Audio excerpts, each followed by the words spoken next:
اللہ سبحانہ وتعالی نے فرمایا کہ اے نبی صلی اللہ علیہ وسلم یہ لوگ کبھی مومن نہیں ہو سکتے, مسلمان نہیں ہو سکتے جب تک کہ تمہیں تمام تر معاملات میں آخری حد فیصلہ نہ مان لیں, آپ کے فیصلے کو آخری فیصلہ نہ مان لیں اور اپنے دل میں تمہارے فیصلے کے متعلق کوئی ہچکچاہٹ یا حرج نہ رکھیں, تب تک یہ مکمل ایمان والے نہیں ہو سکتے. یہ ہے اس سورت کی سب سے بڑی ہائی لائٹ. اور دوسری ہائی لائٹ اس سورت کی سب سے بڑی یہ ہے, اللہ سبحانہ وتعالیٰ فرماتے ہیں اے لوگوں جو ایمان لائے ہو انصاف کے لیے کھڑے ہو جاؤ, چاہے وہ تمہارے اپنے نفس کے خلاف ہو, چاہے تمہارے اپنے والدین کے خلاف ہو, چاہے تمہارے رشتہ داروں کے خلاف ہو, چاہے وہ امیر ہو یا غریب ہو. منافقین کی کئی ساری صفات گنائی گئی ہیں میرے دوستوں, جس میں نے جیسے کہا کہ ان کی سب سے بڑی صفت یہ ہے کہ وہ اللہ کے رسول صلی اللہ علیہ وسلم کے حکم کو, ان کے فیصلے کو نہیں مانتے. دوسری صفت یہ ہے کہ ایسے مشکل حالات میں وہ دوغلا رویہ اختیار کرتے ہیں. جب مدینہ پر حملہ ہے, ہر طرف سے خطرہ ہے, تو وہ دشمنوں کے ساتھ بھی ہاتھ ملائے ہوئے ہیں اور مسلمانوں کو بھی جو ہے دھوکہ دینا چاہتے ہیں کہ ہم تمہاری طرف بھی ہیں, اور اندرون خانہ سازشیں کرتے ہیں. تیسری ان کی صفت یہ ہے میرے دوستوں کہ نمازوں میں جب آتے ہیں تو کسمساتے ہوئے سستی کے ساتھ آتے ہیں. اس کے ساتھ ساتھ منافقین کی ایک اور صفت یہ ہے کہ موقع پرستی کا مظاہرہ کرتے ہیں. جب مسلمانوں کے ساتھ اچھا ہوتا ہے, ان کو مال و متاع ملتا ہے, ان کو فتح کامرانی ملتی ہے, تو چاہتے ہیں کہ اس میں سے بھی ان کو حصہ مل جائے, اور جب مسلمانوں کو نقصان پہنچتا ہے تو کہتے ہیں ہم تو تم سے پہلے ہی کہتے تھے کہ تم ان کے ساتھ مت جاؤ اور ہمارے ساتھ رہو, ہمارے ساتھ رہتے تو اچھا ہوتا. یہ منافقین کی کئی ساری صفات اس صورت میں بیان کی گئی ہیں. اور اس کے بعد آیت نمبر 136 میں اللہ سبحانہ وتعالیٰ نے منافقین سے خطاب کرتے ہوئے کہا ہے کہ اے لوگوں جو ایمان لائے ہو پھر ایمان لاؤ.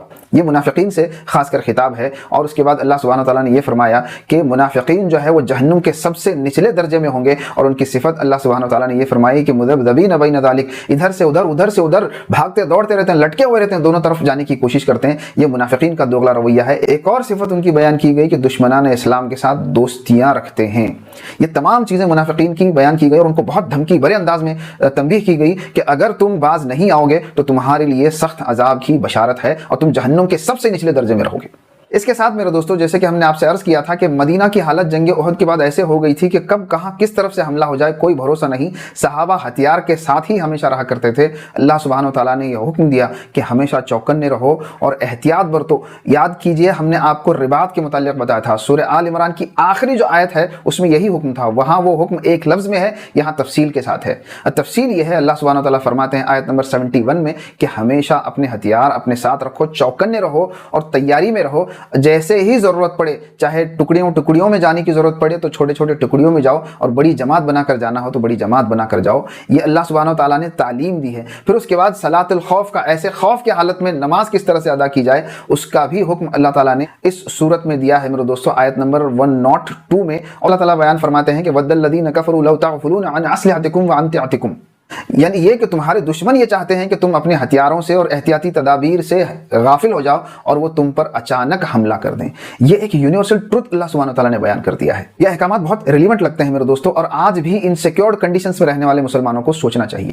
اور اس کے بعد آیت نمبر 97 سے لے کر آیت نمبر 100 تک ہجرت کے احکامات ہیں جو بہت اہم احکامات ہیں میرے دوستوں. اور عموماً ان تعلیمات سے ہم اور آپ بہت بڑے پیمانے پر غافل اور بے خبر ہیں. ہجرت کا جو مسئلہ ہے, ہجرت کی جو آیات ہیں, ان کی تفسیر بہت تفصیل کے ساتھ پڑھنے کی ضرورت ہے. علامہ قرطبی نے ہجرت کے متعلق 10 قسم کے ہجرتوں کا تذکرہ کیا ہے. 10 قسم کے ہجرتیں ہیں, اس کا تذکرہ کیا ہے. میں گزارش یہ کروں گا کہ ہم سب بہت تفصیل کے ساتھ اس پر مطالعہ کریں. اس کے بعد آیت نمبر 98 میں اللہ سبحانہ وتعالیٰ نے مستضعفین کا ذکر کیا میرے دوستوں. مستضعفین وہ ہیں جن کے پاس ہجرت کے اسباب نہیں ہیں, اور جو مظلوم ہیں, جو قید کر لیے گئے ہیں یا پھر مجبور ہو گئے ہیں ہجرت کرنے کا, ان کے پاس کوئی راستہ کوئی اسباب نہیں ہے میرے دوستوں, وہ مستضعفین ہیں.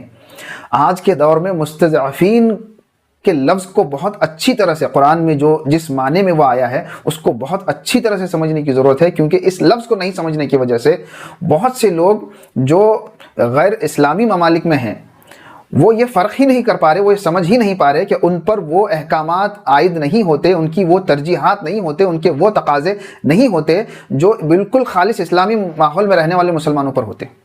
وہاں کے آئیڈیل حالات کے احکامات اور تقاضوں کو لا کر یہاں کے مسلمانوں پر تھوپنے کی کوشش کر دیتے ہیں. اچھے ذہین لوگوں کو, دین کا اچھا علم رکھنے والوں کو بھی یہ فرق نہیں پتا ہے کہ مستضعفین کے تقاضے کچھ اور ہیں اور آئیڈیل اسلامی ماحول میں رہنے والوں کے تقاضے اور ان کے احکامات ان پر لاگو ہونے والے جو ہیں ان دونوں میں بہت بڑا فرق ہے, جس کی وجہ سے بہت سے لوگ پورے اخلاص کے ساتھ, اچھی نیک نیتی کے ساتھ مستضعفین کے مسائل کو یعنی مظلوموں کے معاملات کو مزید الجھا دے رہے ہیں. اس بات کو بہت اچھی طرح سے تحقیق کے ساتھ سمجھنے کی ضرورت ہے۔ دو باتیں میں نے آپ لوگوں کے سامنے رکھی کہ ہجرت کے مسئلے کو بہت تفصیل کے ساتھ تفاسیر سے پڑھنے کی ضرورت ہے۔ ہجرت کے 10 احکامات ہیں، اور مستضعفین کون ہیں، ان کے اوپر کیا تقاضے عائد ہوتے ہیں، ان کے لیے کیا پرائرٹیز ہیں، اس بات کو سمجھے بغیر ہی جو لوگ کسی بھی معاشرے میں کام کرتے ہیں وہ لوگ نقصان کرتے ہیں، کیونکہ انہیں پتہ ہی نہیں ہوتا کہ یہاں کے لوگوں کی ترجیحات اور ان کے تقاضے کیا ہیں، اور آئیڈیل اسلامی ماحول میں رہنے والے مسلمانوں کے تقاضے کیا ہیں۔ بہت فرق ہے دونوں میں، حالانکہ دونوں پر ایک ہی شریعت لاگو ہوتی ہے، لیکن ترجیحات میں بہت زیادہ فرق ہو جاتا ہے، جسے سمجھنے میں لوگ چوک کر جاتے ہیں، اچھے لوگ چوک کر جاتے ہیں، بلکہ اکثریت اس وقت اس معاملے میں چوک کر رہی ہے۔ اگر میں یہ کہوں تو غلط نہیں ہوگا میرے دوستوں، میں یہاں اس وقت اتنی ہی بات کر سکتا ہوں، کسی اور موقع پر ہم تفصیل سے اس پر بات کریں گے۔ تو یہ تھے وہ مختلف مضامین میرے دوستوں جو اللہ سبحانہ و تعالیٰ نے سورہ نساء میں بیان کیے ہیں۔ 4-5 مضامین ایک کے بعد دیگر ایک دوسرے کے ساتھ ملے جلے آ رہے ہیں، لیکن اختتام سے پہلے یہاں ایک اور اہم آیت نمبر 41، آیت نمبر 41 میرے دوستوں، جو بہت اہمیت کی حامل ہے۔ صحیح احادیث میں آتا ہے میرے دوستوں کہ اللہ کے رسول صلی اللہ علیہ وسلم نے عبداللہ ابن مسعود رضی اللہ عنہ سے فرمایا کہ اے عبداللہ ابن مسعود، ہم پر سورہ نساء کی تلاوت کیجیے۔ عبداللہ ابن مسعود رضی اللہ عنہ فرماتے ہیں کہ یا رسول اللہ صلی اللہ علیہ وسلم، آپ پر تو قرآن نازل ہوا ہے، ہم آپ کو قرآن پڑھ کر سنائیں؟ اللہ کے رسول صلی اللہ علیہ وسلم فرماتے ہیں کہ مجھے بھی سننا اچھا لگتا ہے۔ تو جب سورہ نساء پڑھی جاتی ہے تو اللہ کے رسول صلی اللہ علیہ وسلم جب اس آیت پر پہنچتے ہیں، آیت نمبر 41 پر، تو اللہ کے رسول صلی اللہ علیہ وسلم ابن مسعود رضی اللہ عنہ سے کہتے ہیں کہ رک جاؤ۔ اور جب ابن مسعود رضی اللہ تعالیٰ عنہ نے سر اٹھا کر دیکھا تو انہوں نے یہ دیکھا کہ اللہ کے رسول صلی اللہ علیہ وسلم رو رہے تھے، اور زار و قطار ان کی آنکھوں سے آنسو بہ رہے تھے۔ اس آیت میں کیا پیغام تھا میرے دوستو؟ اللہ سبحانہ وتعالیٰ فرماتے ہیں کہ اس وقت کیا حال ہوگا جب تمام ملتوں سے نبی اٹھائے جائیں گے، یعنی شہید، یہاں لفظ استعمال کیا گیا ہے، گواہی دینے والے نبی اٹھائے جائیں گے، اور ان تمام گواہی دینے والوں پر یا رسول اللہ صلی اللہ علیہ وسلم آپ کو اٹھایا جائے گا۔ جب یہ آیت رسول اللہ صلی اللہ علیہ وسلم سنتے ہیں تو اللہ کے رسول صلی اللہ علیہ وسلم کی آنکھوں سے زار و قطار آنسو بہنا شروع ہو جاتے ہیں۔ یاد کیجئے میرے دوستو، سورہ بقرہ میں اللہ تعالیٰ نے ہمیں بھی شہداء علی الناس کا ذمہ دیا ہے، اور وہ ذمہ داری دی ہے۔ اب یہ سوچئے میرے دوستو کہ اللہ کے رسول صلی اللہ علیہ وسلم جیسی شخصیت اپنی ذمہ داری کے احساس میں آنسو بہا رہے ہیں، تو ہمارا کیا حال ہونا چاہیے؟ تو آئیے ہم اپنے دلوں میں اس ذمہ داری کے احساس کو زندہ کرنے کی کوشش کرتے ہیں میرے دوستو۔ آج ہم آپ کو اسی احساس کے ساتھ چھوڑ کر جانا چاہتے ہیں۔ ملتے ہیں اگلے ایپیسوڈ میں، تب تک کے لیے گر چاہتے ہو کہ ہو بہتر تمہارا رمضان، گر چاہتے ہو کہ ہو بہتر تمہارا رمضان، تھام لو مضبوطی سے قرآن، تھام لو مضبوطی سے قرآن۔ ملتے ہیں اگلے ایپیسوڈ میں، تب تک کے لیے السلام علیکم ورحمۃ اللہ وبرکاتہ۔